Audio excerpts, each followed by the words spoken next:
The world of Mad Max must continue with Furiosa, a Mad Max saga. Let's deep dive into the latest installments of George Miller's 40-year franchise.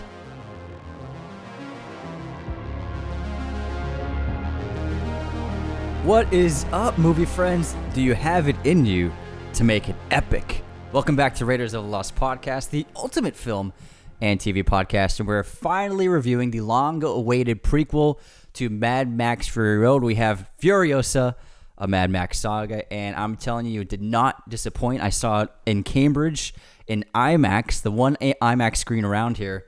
It was a fantastic theater. It sounded great, looked fantastic, and then the action was as high octane as you want. I loved Anya Taylor-Joy as Furiosa this time around. It was so much fun to see a lot of the characters from the Fury Road film coming up in this film again, and to see them at earlier stages in their era. And then ultimately, for me, Chris Hemsworth stole the show and was so fucking phenomenal. It's the best acting he's ever done. I'm not sure about you, but I've always felt that Hemsworth has a lot of untapped potential, and this is a showcase for him to show the world how talented he really is. Yeah, he's been working on so many big movies for so long, but obviously he's, pigeonholed into a character of a superhero that he's done 7 or 8 times now. And Thor, for the most part, hasn't had great dramatic opportunities for him to showcase his talents, of course, here and there for sure. And I guess Infinity War and Endgame, but they turned him, obviously, we know, into just sort of a comedic character. And even when the Avengers was in its prime, with Ultron and Avengers when it was first starting even, he was sort of a secondary character when it came to plot and, I think, character development. Even with his solo movies, there wasn't too much going on in terms of growth for the character.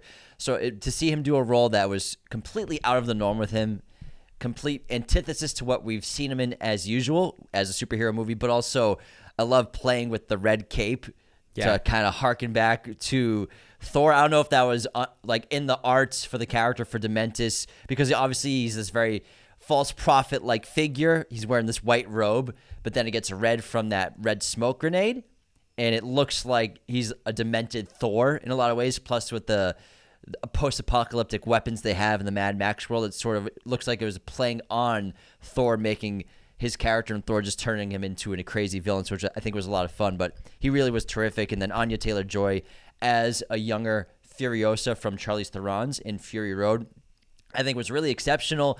And she brought so much vigor and excitement and energy to the role that obviously Charlize brought to Furiosa. But Furiosa in Mad Max, she has been sort of beaten down and biding her time for what we can assume is probably 20 years in Morton Joe's Citadel, waiting for. So I think we felt that tired quality in her performance in a great way. She's so phenomenal in that movie. But then Anya brings the youthfulness to the character, this vigor, this energy that really gets her going for the start of that journey while she's at the Citadel, and obviously telling the story of how she got to the Citadel, how she was taken away from the Green Place, and what led to her becoming Furiosa as we know her in Fury Road. So first of all, I gotta say, you can never say that Marvel and the Avengers were peaked during Ultron. I'm just saying that right now. No, I never said they were peak at Ultron. You said it was peaking at Ultron. I didn't say peaking. Said. That's not the word. That's not the word I said. No, I meant in exactly terms what you said. Popularity. I didn't say. Okay. No, we all know it peaked at Endgame. I meant in terms of they were strong and we had all the characters, the team up. We had the team together. Go back and listen to the tape. It's not what I said, bro. I thought you meant it was the best movie they did. I was like, what the fuck are you talking about? Endgame and Infinity War Endgame. Come on, that's the peak of Marvel. We all know that. We've said that 30 times. I mean, in terms of the team up, the characters are at max strength. Gotcha. Okay, gotcha. So in terms of the looks of both Furiosa and Dementis, which is I think such a great character name. I loved it. So first off, I want to say they did a great job with the young Furiosa. They've obviously found an actress who looked similar to Anya Taylor-Joy, but they absolutely, I'm guessing, now I didn't look behind the scenes, but I think that they used a little visual effects to give her that very unique lip that Anya has, as well as 100%. I was watching. I'm like, there's no way they found a girl with the exact same. I'm looking at photos of the actress right now, Lila Brown. Mm-hmm. She looks like Anya, but she doesn't have the. Can't remember what the term is for that type of lip. We kind of have that similar one. It's a very specific lip, and I think that it worked so seamlessly And it really did feel like I was watching a young Anya Taylor-Joy. And I felt like, because that's a long sequence, I was surprised how long her origin would be, especially with the little girl. I mean, Anya, as we know, didn't show up about like 45 minutes into it. So that girl had a lot of screen time, the young actress. And first of all, she did fantastic. But I was absolutely blown away because it felt like I was watching a young Anya Taylor-Joy. So they absolutely knocked that out of the park visual effects-wise. For me, honestly, that might have been the most impressive visual effects of the whole film because of how perfect it looked. And we've seen how bad that can go with Henry Cavill in Justice League. So we know the opposite direction that kind of visual effect can go. And on top of that, building off the cape idea. So I really like that connection that you had to it. I think it could have been already a character design, but for me, when I saw the cape, it actually transitioned into 3 different versions of the cape and reminded me of how they desaturated Voldemort's robes as he became less human. So with Dementus's cape, it started with that. It's a white linen robe that he uses as kind of an overhead robe that he turns into a cape as well, and it's white to show. I'm not sure if it was not so much purity, but like he's in his prime and he's a leader of these people, and he feels it showcases that he's not like he has a morally gray character to him, and this is like the beginning of the Dementus, and he's not like fully formed, if that makes sense. It's like a blank sheet. I look at that. No, yeah, that's an interesting way to look at it. I look at it as he's built himself up as a savior, as a prophet for these people, all white, very religious, in sort of like hiding. He's very calm. He's very charming. This character sort of seems like a religious leader or a cult leader. That's the immediate vibe I got from him when we first were introduced to Dementus. But just like with the Voldemort robes, they transitioned. So with that red smoke grenade, suddenly we got a lot of red, and the cape, and his beard as well, but the cape held on to that red color over time. And for me, that was bloodlust and his blood fury and his desire to take over. And so there was like that passion, that rage, and that warrior that was burning inside of him, and he was letting that out. So hence the red. And then in the third act of the film, it was the top half of it was black and charred. It shows his downfall, because when we do that time jump in, Anya's in Furiosa's an adult now. And even though Dementus took over Gasoline City, his people are rebelling. His leadership is not working. It has not worked out how he imagined. And so he's fallen into dark times. And so I saw that by that point, I loved it. The cape had the white at the bottom mixing into red, then mixing into black. And it showed the 3 transitions that we saw in the character, the evolution of him. That's a great point. Now, Furiosa Mad Max Saga, of course, was written and directed by George Miller. IMDb, it's right now an 8.1. It just came out this past weekend, May 24th weekend, Memorial Day weekend. It's going to have a 4-day box office. Rotten Tomatoes, it's 89% critic score, 95% audience score, on a budget of $168 million. It pulled in $3.5 million at the Thursday previews domestic and is projected to pull $40 million at this opening weekend for it.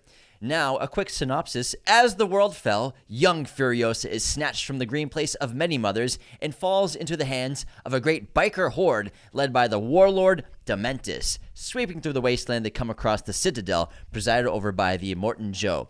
While the 2 tyrants war for dominance, Furiosa must survive many trials as she puts together the means to find her way home. And immediately, I saw this at IMAX as well at headquarters, and it just felt so great to be back in the Mad Max world. It's been almost 10 years since Mad Max Fury Road came out. That was 2015. And it's so cool to be back at the Citadel and with these characters and the aesthetic, the weaponry, the gasoline, the cars, the explosions, the great action set pieces. The anticipation was so high for this movie for me. And, I think that George Miller did such a terrific job with this sequel. But I think immediately you could tell that aesthetically, it was different in terms of being shot completely digitally with the Arri Alexa 65 and a red Komodo, as well as I think you could tell there are a lot more visual effects shots, a lot more CGI, a lot more blue screens, a lot more green screens. Mostly blue screens are used in deserts locations, so mostly blue screens, but also maybe some more sound stages here and there. Whereas Fury Road was shot on film and digital, but it was also shot with 6 different digital cameras because they were just blowing cameras up like crazy. They're using DSLRs. They even use I think a Canon Mark II. Yeah, they use a lot of Mark IIs. So you could tell aesthetically that there was a slight difference because they did so much in camera on Fury Road, so much filming in that desert for 6-7 months, whatever it was. Maybe they didn't want to, obviously, as tough of a production as that was on the crew and cast. But you could definitely tell that there was a difference in the aesthetic from digital to film, as well as a lot more visual effects and a lot more blue screen, and a lot more CGI in this film. Not that there isn't plenty of CGI in this film, in Fury Road, because there is plenty of CGI in Fury Road, but it seemed like they captured a lot more in camera in Fury Road versus doing a lot more blue screen visual effects on Furiosa. So I think that I walked into the film expecting that from the trailer. So I had a feeling that was the case, and so I wasn't exactly like disappointed by it. And I think there are a number of factors. I think that the grueling, nearly impossible shoot of Fury Road had something to do with that. And also I think that, especially with the opening of the film, you have 30 minutes of action sequences with a young girl. I'm not sure that they would have been able to ever reliably get a production approved to do many stunt sequences with her, because she's heavily involved. And so I think that also played a part into it, having such a young person involved in those sets. And so I think that for many of those sequences, they had to do green screen. They had to do blue screen. Like some of the bits with her on the motorcycles, they had to put her on a motorcycle strapped into a platform and then shoot it that way. There's no way they could actually have her riding on a motorcycle in the desert, down a hill, down a real dune. So I think that played a part into the heavy amounts of visual effects. And then essentially, I would say in the second half of the film, it was definitely less heavy in terms of visual effects. So I would say, in my opinion, the opening 30 minutes or so were much more heavy than the second half of the film. And that being said, it still looked great, but I do agree with you. It felt different in a little bit, and the color palette still felt the same. But in terms of the sharpness and the grain of film, that just wasn't there. And I was wondering if they did use a red, because I thought some of it looked like a red. And for the most part, the RE65 has such a big film sensor. Digital sensor, it's as big as a film strip, so the RE65 is a great camera to use digitally. So that's the best that you can shoot with, in my opinion. So otherwise, it looked really great. And Tom Hulkenberg came back for the sound, so otherwise it felt and sounded how you wanted. And on top of that, we got a little cameo by Mad Max himself, which was really fun to see. Yeah, I think the Max cameo was super fun. Now that was done by Jacob Tamori. Played that Mad Max cameo. He was on top of that cliff as he watched Furiosa pass out in the desert in the distance, eating like a can of food or something like that. It was absolutely hysterical. And I actually saw it with a bunch of people who had never seen it before. And after there's a reception, and I told them that was actually a cameo for Max, the character, not Tom Hardy, obviously. Yeah, I think that was real hardcore fans noticed that. Not everybody noticed it. Yeah. In this movie, though, it's so incredible because there's a lot of things that we get to explore that we didn't get to in the first one. We saw more of the apocalyptic, the wasteland. We got to see the bullet farm. We got to see the oil farm and see the vying for control of those. And it was really cool to know that George Miller had this 10 years in the making. So I saw a screening where George Miller introduced the movie and talked about it a little bit. He said basically that the script was written before they wrote Fury Road. They were going to make Fury Road, but first they wrote a script for Furiosa. And so he did that in order to tell the story cohesively. He said we had to know everything that happened in the time before, so we wrote a story about Furiosa from the time she was taken as a child, as she refers to in Fury Road, until she became the Imperator Furiosa. That ended up as a full screenplay with concept art and so on. And the actors, the designers, all the crew got screenplay of that before shooting Fury Road. So everyone who worked on Fury Road got the script for Furiosa back in 2014, 2015 when they were going into pre-production and production. Now, but this movie's been delayed for quite a while because, Fury Road came out in 2015. Why didn't George Miller go right into production on Furiosa? He did make a couple movies since then. He made that Genie movie. But George Miller recently talked about the project and how it took him 9 years to release it because development was stalled for several years due to back-end compensation disputes between George Miller and Warner Brothers over Fury Road, which were eventually settled. So that delayed the process of going into production on the Furiosa movie because it made so much money. They're like, let's make sure everyone's getting the right back-end on this, or Warner Brothers wants to make sure that they're getting the correct back-end because Fury Road was a massive hit And that's why it took 9-10 years for this movie to go into development. Yeah, I believe it made about $500 million. And I saw an interview with George Miller recently, and he was talking about how there were 4 regime changes at Warner Brothers since Fury Road came out, and it was like all of these changes of the executives, and every 2 years there were new people in. So there was this constant shuffling of the leadership at Warner Brothers that I'm sure also added to the difficulties of moving forward with this project. And then he said that right now there's a great regime on board at Warner Brothers, and it's really the reason why they're able to move forward with this film. Yeah, it seemed like a no-brainer to do years ago because the first one pulled about $400 million at the box office, which is a great hit. It's the most successful, obviously, of the Mad Max franchise. We'll see how this one does. This is shaping up to be a bit of a low-performing year at the box office already. This entire year has been a bit lackluster, but I think this is a movie that people will definitely come to the theater for. Yeah, and it's really what I love about this world is that, and we talked about this in our Fury Road episode, and whenever we do talk about it, is the modern technology and visual effects, special effects, and the incredible mechanics and equipment available to filmmakers to make these crafty stunt sequences is just so phenomenal. And the cameras, it's really allowed an artist like George Miller to paint the picture he's always had in his mind and to really capture his imagination in ways that he was never able to before. And he's such a unique action director. Nobody can really make action like he does, whether it be the crazy fast jump-ins, jump cuts, or push-ins, and the sped-up footage, the crazy camera work. It really only works in his world, in his aesthetic. He's created his own way of shooting and editing action. And on top of that, this film actually had some really impressive pieces of cinematography that he didn't do on Fury Road. And there were actually a couple of really great long takes. And I was really impressed with the cameras. They were weaving in and out of cars without cutting. They were doing these crazy push-ins from pullback. So the frame would start at a close-up on like someone's hand and then pull back through a car window up over the windshield and then go overhead. And it's just like that was all done in one take, in one shot. And my favorite sequence actually was not a sequence of action, and it was Chris Hemsworth as Dementis berating Furiosa and Praetorian Jack, and he's surrounded by his bikers. They're circled him as he's giving the speech about hope, and there is no hope. That whole thing was one take, one shot. There was no edit, and they moved the camera in various ways. It kind of felt like a Scorsese shot or a Spielberg shot, where they set up, I think, 7 different frames in that oneer. And I was just absolutely blown away. And Hemsworth's performance was phenomenal in that moment. Those were things that he didn't do in Fury Road. And so I think that he had a little more creativity in exploring the camera work more so, because in Fury Road, I think they did a phenomenal job of capturing as much coverage of the action as was necessary.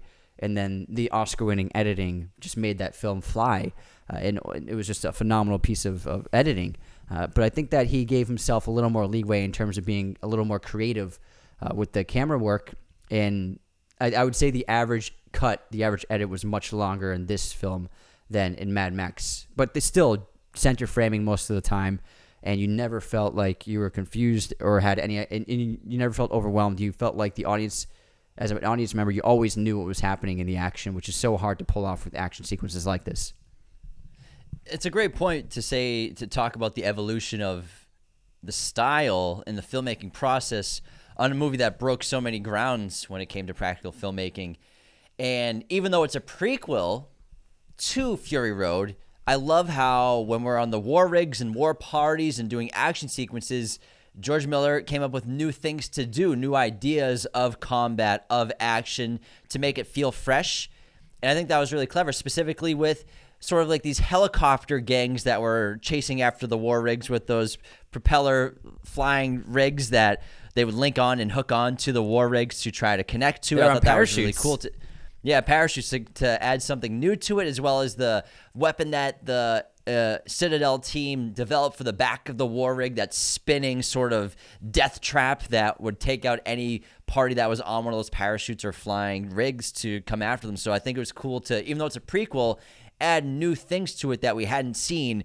in Fury Road, even though Fury Road takes place after the events of this movie. My favorite thing was the fans blowing into the parachutes and them tossing grenades. I thought that was so fantastic because, like, how do you top the poles? Because the poles were like the most mind-blowing thing I'd ever seen in action cinema at that point. So you can't do it again. Yes, we're in the same world, but you don't want to repeat yourself, and you want to make the same movie. You don't want to make the same chase sequence. You don't want to do the same action scenes. So the parachutes, and then they had these huge fans tied to their backs to blow them up. Oh my God, that was so much fun, and I really, really enjoyed that sequence. That was, I think, the most impressive sequence of the entire film. It was so much fun. Yeah, we got a lot of new characters in this movie. Tom Burke as Praetorian Jack was a great character, and he's a principal commander of the Citadel's military forces. This is basically what, in a lot of ways, what Furiosa will eventually become, a character like this. As well as Morton Joe is back, but younger, and we have a new actor, Lacey Holm, plays Morton Joe in this film because Hugh Keith-Byrne passed away in 2020, who reprised his role of the character in Fury Road.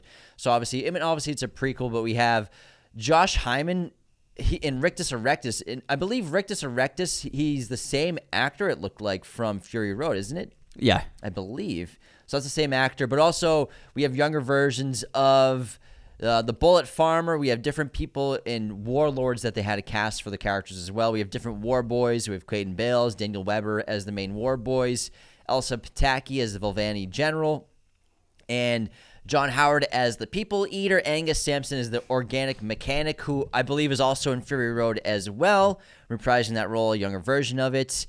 And it's really cool to get new characters and a new prequel and version of the story. But also, like I said, I think, and like we talked about earlier, I think Chris Hemsworth as Dementis. He's the warlord leader of the biker horde, which abducted Furiosa in the early parts of the film, is really a scene stealer in this movie. And I think he's just one of the best performers in the film in general. And like you said, it's so cool to see him do something so fun. Yeah, and the thing is, these movies, they do kind of play out like they're silent films in a way. And in terms of, there's a tradition of the lead barely speaks. So Max barely speaks in his films. And then in this film, obviously, Furiosa barely speaks. And I would say maybe the young version of her had more lines than Anya's version. They're about the same. Whereas it really lets the villain take shape. So in Fury Road, you had Morton Joe as a phenomenal villain. And then in this one, you had Chris Hemsworth's Dr. Dementis. And honestly, this is probably my favorite role of his that he's ever done. And I think he's my favorite villain in the whole Mad Max franchise too. I think Dementis is so entertaining. I love the look of him. I like the fake nose. And it was a role for me, for Hemsworth. It was the first time I felt that he disappeared, like completely, disappeared into a role. Yeah, I think one of my favorite new characters in the movie was this record keeper, the History Man. Yeah, played by George Shevstov, and actually a lot of screen time for this character. It's so cool to keep expanding on the lore of the Wasteland and the different war parties and the different groups that have gathered power or gathered followings. And History Man basically is a record keeper of the past, and he has tattoos all over him. He seems like he's memorized information. And we saw something similar actually in Kingdom of the Planet of the Apes, where William H. Macy makes them.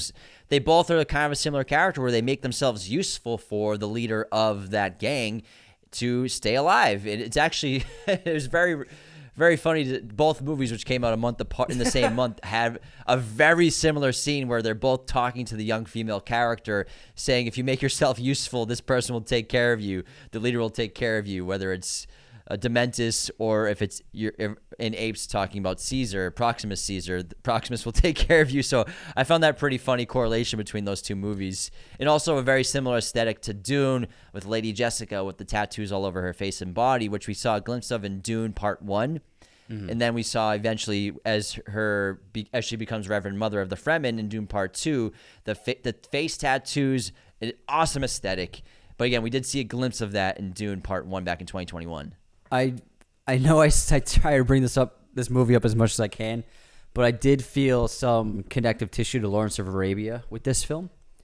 Oh yeah, definitely. In terms of obviously the aesthetic, but on top of that, Dementis' biker gang, and I love that it was a biker gang, it just felt like the Arabic war tribes in Lawrence of Arabia. They're traveling, they're nomadic at the moment, and they're camping out in different parts of the desert as they're traveling the desert.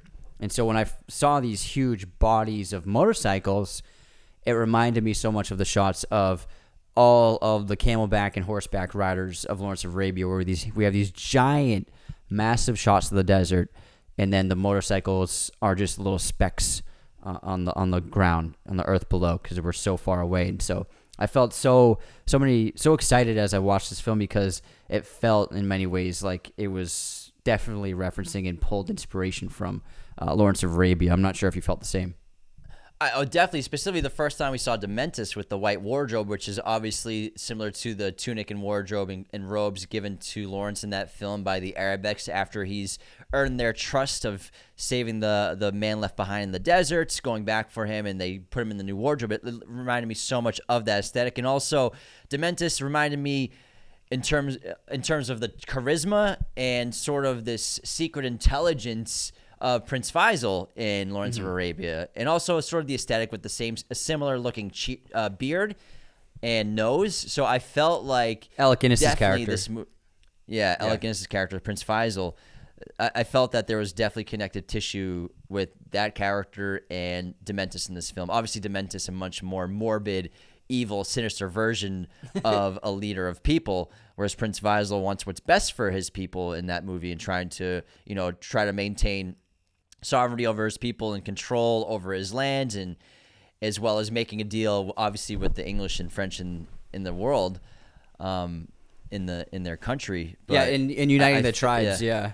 Yeah, but I felt, a lot of connective tissue to Lawrence of Arabia in this film, obviously because the whole thing takes place in a desert landscape as well. But what's really interesting about the landscape is we're sort of going back in time to the original, where many scenes of Furiosa were shot in the desert landscape that was used when George Miller, along with Mel Gibson, filmed the 1979 original on a shoestring budget.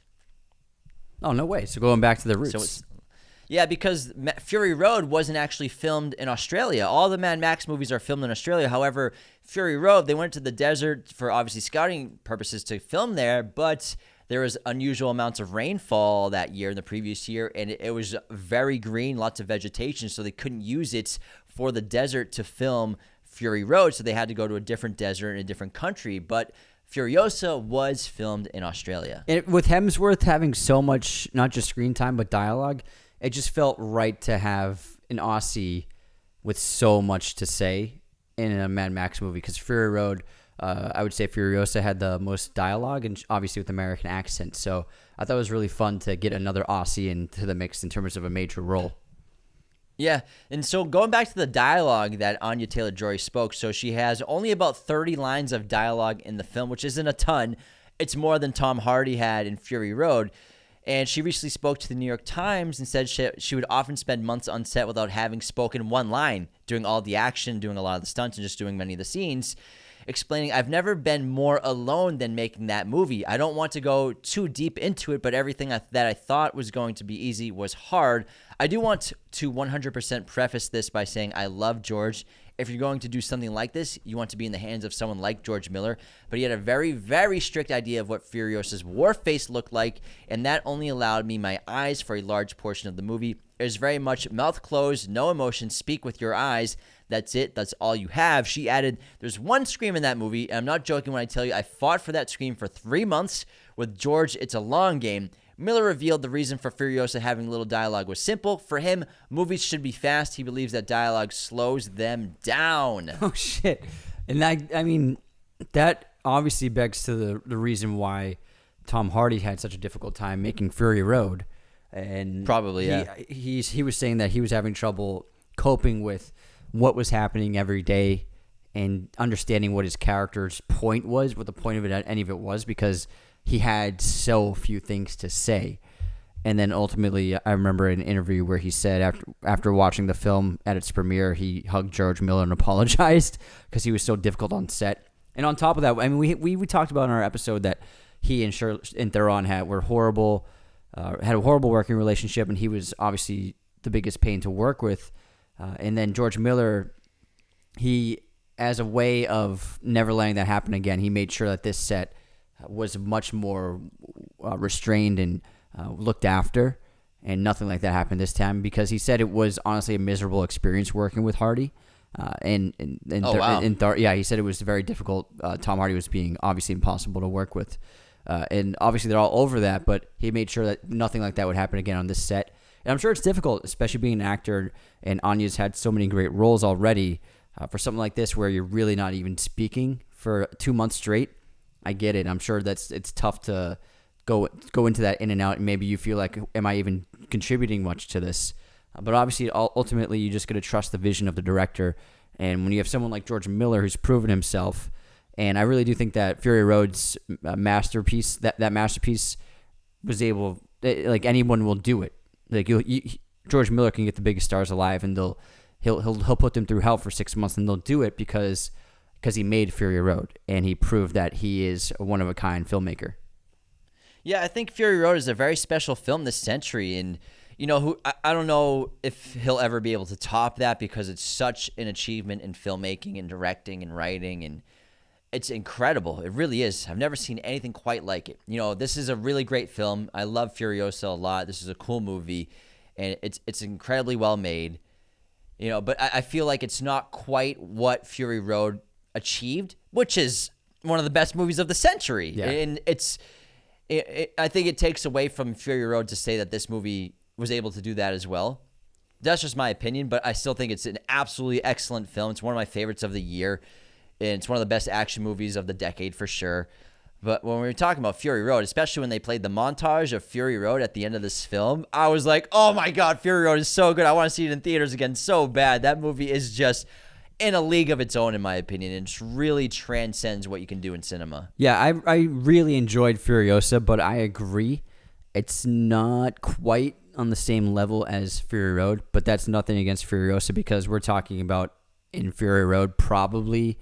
It's in the conversation. It's probably the greatest action film ever made, and just one of the most incredible movies I've ever seen in my life. So it's hard to compare to that, but let's get into our intermission. We can maybe dive into that a little more. Oh, that's a great idea, Anthony. Now, before we continue, the best way to support Raiders of the Lost Podcast, you all know, is to become a patron at patreon.com/Raiders of the Lost Podcast, everybody. With this membership, you get perks to like access to ad-free versions of every episode. You'll hear no commercial breaks. You also get access to bonus episodes every single week on Patreon. You can also link your Spotify and listen to the bonus episodes on your Spotify if you have a Patreon account and are a member. You get access to our Discord. You get access to free merchandise, all kinds of things, watch parties. We love our Patreons. The only reason we can do the show full-time. Our Patreon members make Raiders of the Lost Podcast possible, so thank you all so much. You can also support us by leaving those 5-star ratings and reviews on Spotify and Apple Podcasts. These ratings help us get seen and discovered by new people and help us chart better and better every month on the platforms and the podcast charts. I'm going to get a tattoo after 5,000 Apple ratings, so make sure you all get those ratings in, and I'll read a written review out in just a minute.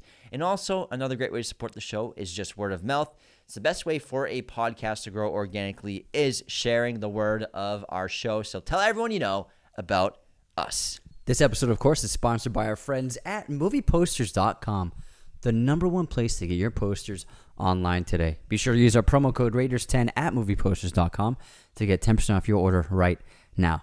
If you want to get some movie posters for your place, for the movie lover in your life as a gift, be sure to go there. They have a huge selection of pretty much every movie and TV show imaginable in their poster library. If you want to get a Mad Max poster of any of the films in the franchise, they got them all. So be sure to go to movieposters.com for all of your poster needs and use our promo code Raiders10 right now to get 10% off your order.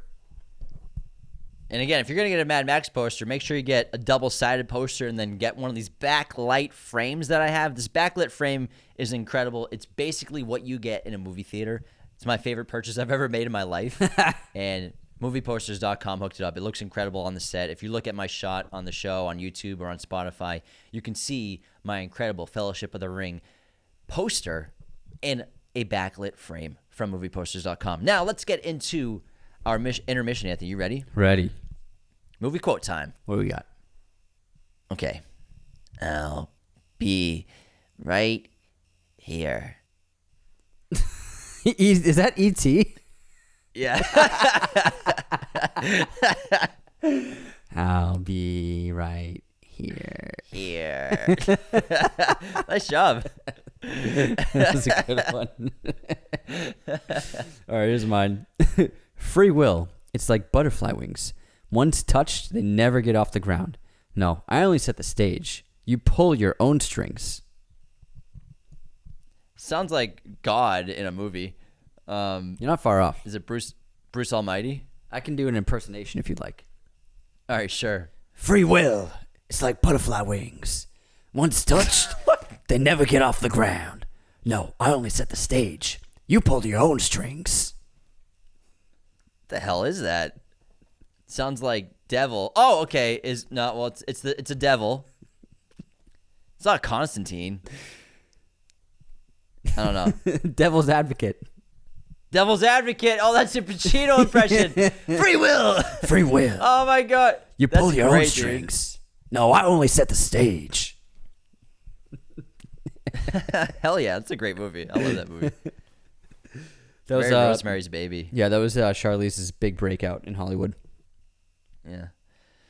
All right, guess this movie release here, Anthony. Beetlejuice.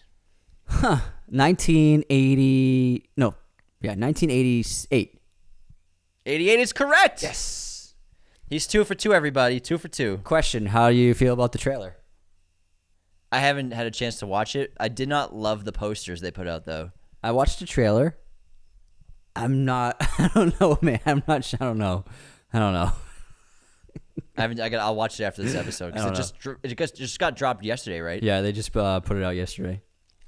It looks pretty seems good. It looks pretty good, but I'm not sure we needed it. I didn't love the posters. I mean, I think that's the question we have to stop asking ourselves when it comes to sequels, legacy sequels, and reboots. Mm-hmm. I'm not sure we needed it. The studio's gonna be like, yeah, well, fucking watch it, idiot. Watch it anyways. You don't know what you need or want. All right. What year did Monster come out? Monster as in Charlize not Theron's win. Monsters. Okay, Monster. Yeah, the one she won an Oscar for. 2006. 2003. Wow, it's an old movie. Old movie. Long fucking time. Moving on to movie pop quiz time. In the film E.T. the Extraterrestrial, who voiced E.T.? What? How am I supposed to know that? We talked about it in our E.T. episode. Did we? Okay, is it someone Yeah. famous? No. Is it someone I would know? If you remember the E.T. episode, then sure. Is it an actor? She was kind of an actor, yeah. She was in a couple things. I don't know. I have no idea. So, she was a radio soap opera actress, and her name is Pat Welsh, and she smoked a bunch of cigs, so she had this super raspy voice. So she voiced E.T. in Extraterrestrial. Oh, okay. And also voiced Is The Exorcist? Bosch in... No, not The Exorcist. Mm-hmm. She only has 3 credits, but yeah, E.T. is the credit she has in that film. You thought I was going to get Patricia Welsh? Pat Welsh. Pat Anthony. Welsh. Pat Welsh. That's probably the hardest question you've ever asked. Well, now you learned something new. Now you'll never forget when someone asks you who voiced E.T., you say Pat Welsh. Fucking Pat Welsh. The GOAT. All right, what's your question? Charlize Theron and Chris Hemsworth starred in what movie together?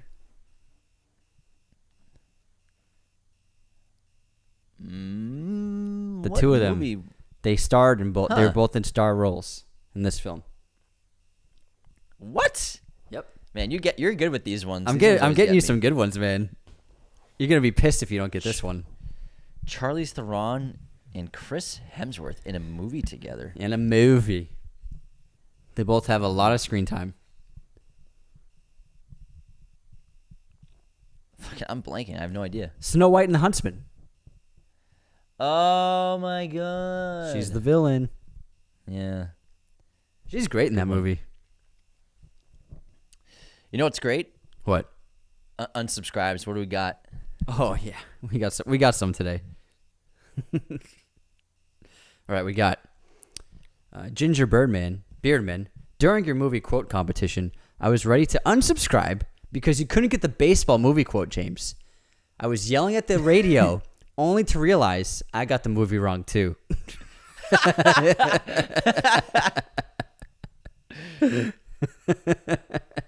That's amazing. And then I was at a Harry Potter tour in London, and I was walking through the Great Hall, and I posted a video of me walking through it casually. I was just wearing my dad's sweater and my hands behind my back, and I just looked like an old man. And Ryan Loftus wrote, "How can you look this comfy and be doing something this cool?" Unsubscribed. Oh, you posted stuff from the Harry Potter world on Instagram? Yeah, I posted a ton of the stories. Oh, I gotta look at this. I'll show you everything when I get back next week. All right, yeah. Yeah, they're probably gone by now. Next up, we have Hubby Dune wrote on our upcoming films of 2024 episode. No Deadpool and Wolverine on the thumbnail cover. Unsubscribed. It's because we just did an episode on that. Yeah, and I did it the week before on the movie news. Yeah, I didn't want to be repetitive. Oh my god, I'm looking at the stories in the archives. What? I didn't even know you posted all this stuff. Yeah, man. I'll show you Holy crap. everything when I see The Great Hall looks crazy. It's literally the whole thing. It's everything they filmed in. The actual set. Oh my god, I have to go. The Gryffindor common room. The Slytherin common room. Gringotts is huge. Dude, Gringotts is just a giant. It's like you're really in there. The whole set. The whole set. The green walls too and everything. Yeah. They had the ministry. They have the whole forbidden forest that you walk through. That's so cool. Giant trees, smoke, right. lightning. It's crazy. All right, what else you got? Jazzy Jeff wrote on our upcoming films of 2024 episode. This episode, instead of a 4-hour breakdown of the Scorsese cologne commercial, unsubscribed. Dude, the new one that they posted a new version of it. It looks great. Yeah, they posted a 4-minute version of it. It's an awesome ad. And then our final unsubscribed is Travis Gilroy. These are the guys that travel as tourists and then trash talk their home to the whole time unsubscribed. Fact, that's accurate. All right, we have a great 5-star review from Baller Boy 15. The best. You guys said something I don't agree with. Unsubscribe. This podcast is one of the best movie podcasts out there. Found them a little over a year ago and can't stop listening. I listen to a lot of movie podcasts, and they are the most well-rounded with tons of different types of episodes that I love. Just a couple of guys that love talking movies. Their banter reminds me of my own brother and I, so that's always a bonus for me. Shout out Raiders. Baller Boy 15. Thank you so much. We're glad that it feels like you're just chatting with your buds and your brothers and your own brother with all the banter. Thanks, pal. It's an awesome review. Love it. Appreciate it. Thanks for the review. My streaming recommendation is going to be A Clockwork Orange, which is on Max. Nice. Mine is The Others, starring Nicole Kidman, which is available on Amazon Prime. Cool. All right, let's get back into Furiosa. Hold, please. Max Saga. My camera battery died. Well, I can keep going. You turn your camera back on. So Furiosa, Mad Max Saga. I think Saga is a great word to use for this film because the story is an epic. We're traveling across several years of the life of Furiosa from a young age, taken from the Green Place and trying to be saved by her mother, unsuccessfully, unfortunately, and then kidnapped by a younger Dementis, who then we flash forward after. And then she is given to Immortan Joe as part of a deal while Dementis takes over control of the oil farm and the oil lands. Dementis, as part of the deal, has to give up Furiosa to Immortan Joe, who intends to make her one of his wives, one of his breeders. And then she escapes, runs away, and then becomes a war boy, secretly hiding under disguises, under masks, and becomes a great war boy and fighter and soldier for the Citadel until she is old enough to try to plan an escape, where she meets Praetorian Jack, who helps her out in that quest to find the Green Place again. Basically, I would say. Hold on, sorry, yeah. I was setting up my camera. He's still rummaging. I wouldn't say she didn't become a war boy, but it was like a rigger. It was something else. Like an engineer. Yeah, but not a war boy, because she doesn't. Okay, you're not a war boy. You're right. But I thought it was so. I walked into this movie. She's like a mechanic. She's a mechanic. I thought that she was end up going to be one of his wives and then escaping. That's what I walked into expecting, and I'm so glad that wasn't the case, because I think it just would have taken away from her and her storyline. It wouldn't have felt quite right for what Charlize did and what Fury Road did. So I think that her origin was surprisingly cool, how she escaped young and then basically blended in the Citadel as part of the workforce and became like a respected mechanic and then Praetorian with Jack, and worked her way up from there, unbeknownst to Immortan Joe that it was the girl that he was longing for. So I think that her origin story, it was unexpected in a great way. And for me, I was expecting her to be one of the wives and then breaking out of that. And I'm not sure. I walked into it hoping that wasn't going to be the case. And so I was very pleasantly surprised with how her origin ended up being set up by George Miller and his team. I wasn't actually expecting her to become a bride. I was expecting her to not hide her identity and not have to. I figured that in Immortan Joe, I thought he was going to like look after her and turn her into sort of a Praetorian himself or a mechanic himself, because she's so rebellious that it'd probably be impossible to make her one of his breeders. But I think it was a really great route to go with her escaping, but not really escaping, and just hiding and blending in until she can finally escape. And she plans this for years, her escape, which eventually is unsuccessful because she gets abandoned on the middle of the road by Praetorian Jack on one of their war parties, who then backs up and then ends up helping her and discovers her true identity, who this person is, how it's this woman Furiosa hiding beneath the identity of a random mechanic, a skilled mechanic at that as well. And then he then commits to her that I will help you get your freedom, but first you need to train. I need to teach you how to survive in the wasteland. You'll gather skills, and then I will get you your own rig, supplies, water, guns, and I'll let you go on your way. And then he's like, babe, I'll go with you anywhere. I'll follow you to the ends of the earth. I'll follow you anywhere. Let's touch look foreheads. At you. You're beautiful. I gotta get out of this. There's just nothing but disease around here. He's like, damn. Once he saw her with the hat off and he saw her hair blowing in the wind, he was like, oh, damn. Very pretty. Yeah, very pretty. It was they were eye fucking that entire action sequence. It's a great relationship that's developed because it's not presented to us with physicality.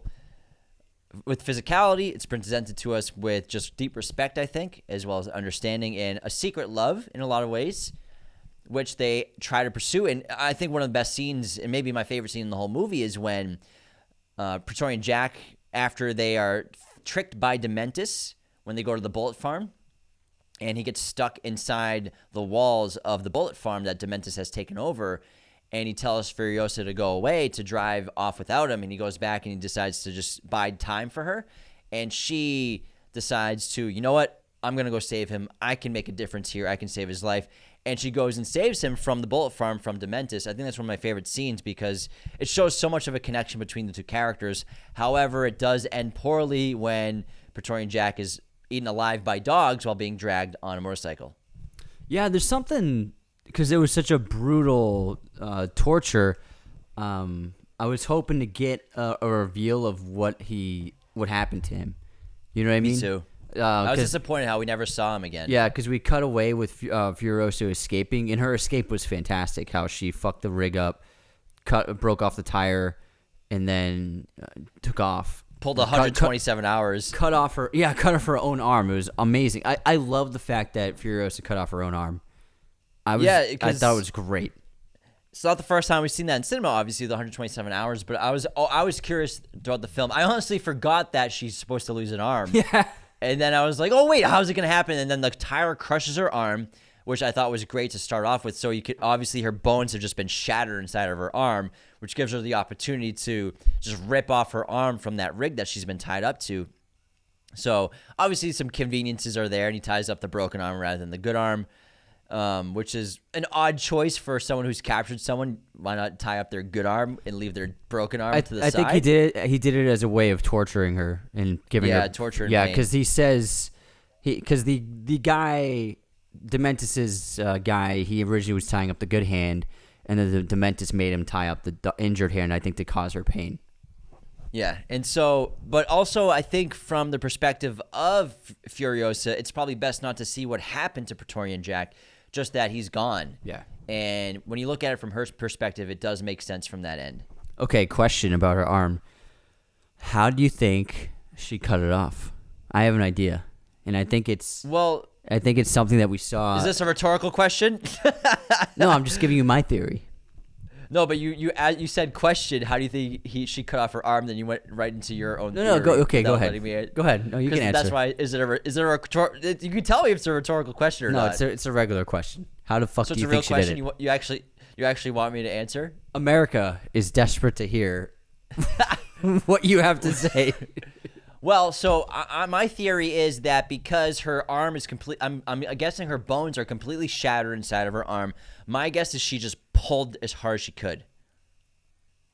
You know what I think she did? What? I think she bit it all off, just like she did the wiring on the motorcycles, the tube in the opening. Oh yeah. So I think she chewed her own arm off. As a kid, yeah, maybe that's a great. So I agree. Yeah, I think that her forearm bone was shattered, and so she had to just bite through the flesh, and then it would pull it right off. That sounds painful. Yeah, she could do it though. Furiosa can pretty much do anything. She's such a badass. And I mean, the story's so big, and I think what you said was around the 40-45 minute mark. It's not until we're introduced to adult Anya Taylor-Joy as Furiosa, and we have this great opening of her mother and one of the other mothers from the Green Place tracking her down. And I love the sniper sequences. I like the motorcycle riding. And it was really this interesting sort of effect that they did with the motorcycle because it sort of looked stop motion-esque as she's driving along the dunes. Did you pick up on that as well? Yeah, I think it has to do with them doing the sped up motion. Yeah. And trying to duplicate that with visual, because obviously that motorcycle was visual effects. Yeah. So I think that they were trying to mimic the sped up motion that they capture on camera with that motorcycle. I thought it looked kind of cool though. It added like this interesting aesthetic to the traveling of the motorcycle. That's what I was saying when George Miller does things that it only works when he does it, and if other action directors do it, it doesn't really look right, but he can pull it off. Yeah, I thought that was really cool. And it's really kind of like this is sort of two movies. You know, the first act is really long. And, you know, like you said, they broke it up into chapters, which I can't remember the names of all the chapters. But, you know, I think that's pretty effective when done really well. And obviously, I think that was probably the best way to do this movie is to break it up into chapters because we have so much of the movie takes place in the past. So I disagree. And okay, so you don't like the chapters too much? So ultimately, my biggest qualm with the film is the pacing was a little too scattershot, and I think that the origin went a little too long until we got to Anya, and so I think that it was the pace because the thing with Fury Road is it's just a nonstop chase. Pretty much, and it's just incredible. The stakes are just constantly there, and with Furiosa, I didn't have the same feeling of the stakes are constant, the threat is constant, and the progression of the story was consistent. And so, I think that the chapters didn't quite work for me in a Mad Max film, and then the time jumps sometimes were a little too unexpected. For example, when she's like it cut to Praetorian Jack said he would train her, and then it cut to she's like fully trained now, and it was a matter of like 10 seconds. So there were a couple moments like that which kind of pulled me out. I would have liked to see at least like 6 months later title at the very least, and so I think that for me the story kind of lost me in little ways here and there. I still love the film, but I just think that ultimately it lacked the same drive and consistent stakes as the previous film for me. But yeah, that makes sense. But I do like how he got the origin of the grease forehead, which he obviously got from Praetorian Jack, as well as I thought it was really clever by George to sort of tie the wasteland in this era into our world. And he had some text that said, for the entire history or voiceover, the entirety of humanity, there have been great wars. And then we have the Great War of the Wasteland, which lasts so long. It was like 40 days of war in that wasteland between Dementis and Immortan Joe, because they eventually obviously go to war together. Mm-hmm. But I like Dementis a lot in terms of his ambition as a warlord. That's what makes this movie really interesting and entertaining, is how unrelenting he is with what he wants to gain control of. He wants power and control of everything, and he wants as much as he can get. And I like how he takes chances, and he's spontaneous, he's cruel, and also at times he's very weak. You know, after 20 years of ruling the Bullet Farm, he can't even control the people that live there anymore. His followers, they're not his followers anymore. They try to kill him. That's why he drives around on this massive monster truck with tires that are so big it's impossible to jump on top of the truck. And when Praetorian Jack and Furiosa go to load up on bullets, they get attacked by his people, and then he can't even control them as well. So I think that one of the best parts of the film and one of the great parts of the plot is the many catalytic events that Dementis undergoes, like trying to dupe Immortan Joe and going after the Citadel, which leads to the war, as well as taking over the Bullet Farm, making the deal with Immortan Joe after killing the leader of the Bullet Farm and being the new Bullet Farm head, and obviously making the deal with them for food and supplies, for bullets, as well as giving Furiosa up to Little D, to Immortan Jack. I also loved just the little character detail of that teddy bear. And he said it belonged to his little ones. So I imagine Dementis, and he says something to Furiosa when she's got him on his hands and knees about how she wants everything back that was taken from her. And he goes, "I'm right there with you. I want everything I had back that was taken from me." And so Hemsworth did a really great job of portraying this grief and this despair inside of him. You can see the tragedy that he's been through, where you imagine he probably had a family that was taken from him, not much different from Furiosa, and that instead of driving him to it drove him to take vengeance, and it turned him into a dark force of nature, and it turned him into a brutal warlord. Whereas obviously that doesn't happen to Furiosa with her grief, but in many ways they're on two different sides of the same coin. And so I loved that little character detail, that teddy bear, and it seeing the teddy bear at first was funny, but then you realize, oh, this probably belonged to his own children before they were killed. And so when he gave the teddy bear to Little D, that was symbolic. And so he really did want her to be his new daughter. And then when she turns away from him and decides voluntarily to go with Immortan Joe, she's rejecting him and she's betraying him. And then what does he do? He takes the bear back. Yeah, that's a good point. And the action's great. You know, I love the action of the first time that Dementis attempts to take over the Citadel, which he doesn't realize he's insanely underprepared for.